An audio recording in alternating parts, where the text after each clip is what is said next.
السلام عليكم ورحمة الله وبركاته. ابنائي طلبة وطالبات الصف الخامس، أهلا وسهلا بكم حبايبي في فيديو جديد. كل سنة وانتم طيبين. بنقفل المنهج، هنحل النهاردة إن شاء الله أول محافظة القاهرة ومحافظة الجيزة، امتحانات الإدارات التعليمية، صفحة 174 175، كتاب الأضواء علوم الصف الخامس الترم الثاني. يا ريت يا بطل ما تنساش تدعمني بلايك واشتراك في القناة عشان يوصلكم كل جديد من حل التدريبات والواجبات. ونقول بسم الله. السؤال الأول بيقول لك هنا اختر الإجابة الصحيحة. القوة التي تنشأ بين جسمين متلامسين وتؤدي إلى إبطاء الحركة. قوة ايه دي يا شباب اللي بتنشأ بين جسمين متلامسين، لما جسمين بيتلامسوا مع بعض كده وتؤدي لإبطاء الحركة؟ على طول تقول قوة الاحتكاك. تنمو الشعاب المرجانية في نظام مائي، هتقول له ضحل. الشعاب المرجانية في المية الضحلة. طيب، يحدث تعاقب الليل والنهار بسبب دوران الأرض حول محورها. يبقى تعاقب الليل والنهار ده بسبب ايه؟ هتقول له بسبب دوران الأرض حول محورها. من أمثلة المناطق الإحيائية هتقول له الصحاري والغابات والأراضي الرطبة، يبقى جميع ما سبق. علل. تهتم الدول بإنشاء المناطق المحمية. ليه الدول بتهتم إن هي تنشئ مناطق محمية يا شباب؟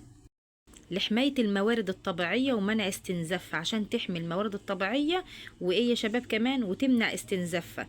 طيب، صح وخطأ. بيقول لك مياه المصاب بمزيج من الماء العذب والماء المالح، صح. طيب، للمغناطيس قوة بتجعله يجذب بعض المعادن مثل الذهب والفضة، تقول له خطأ. المغناطيس بيجذب، ما يجذبش لا الذهب ولا الفضة. طيب، بيقول لك هنا يستخدم مرشح الماء لتحويل الماء الملوث إلى ماء نظيف، صح. النجوم أجرام سماوية عملاقة بتتكون من غازات متوهجة، هتقول له صح. هنا حبايبي بيقول لك رقم باء. كانت شيماء بتسير مع والدها في الصباح فرأت الشمس وكأنها تتحرك، فما السبب في ذلك؟ هتقول له دوران الأرض حول محورها. دوران الأرض حول محورها. أكمل العبارات الآتية باستخدام الكلمات. مديك هنا تزداد وتقل والمستنقعات والسدود والتجمع المائي. من أمثلة الأراضي الرطبة هتقول له المستنقعات. طيب، مجموعة النجوم اللي بتكون معا شكل معين في السماء. لما يقولك مجموعة نجوم بيكونوا شكل في السماء معين، يبقى ده اسمه التجمع النجمي. يساعد بناء السدود على توليد الكهرباء والحفاظ على الماء. احنا بنبني السد ليه؟ مش عشان نحافظ على المية، يبقى حاجة كبيرة خالص كده سد بنبني نحط فيه المية وكمان بنولد منه كهرباء. طيب، بتزداد مقاومة الهواء عندما ايه؟ هتقول له عندما تزداد مساحة سطح الجسم المتحرك خلاله. اذكر اثنين من مصادر الماء العذب، هتقول له الأنهار والمياه الجوفية. حلينا صفحة 174، ننتقل لصفحة 175. يلا حبايبي حطوا لنا لايك للفيديو كده. بص تحت الفيديو على طول علامة اللايك، واشترك كده كلمة اشتراك باللون الأحمر تحت الفيديو مباشرة.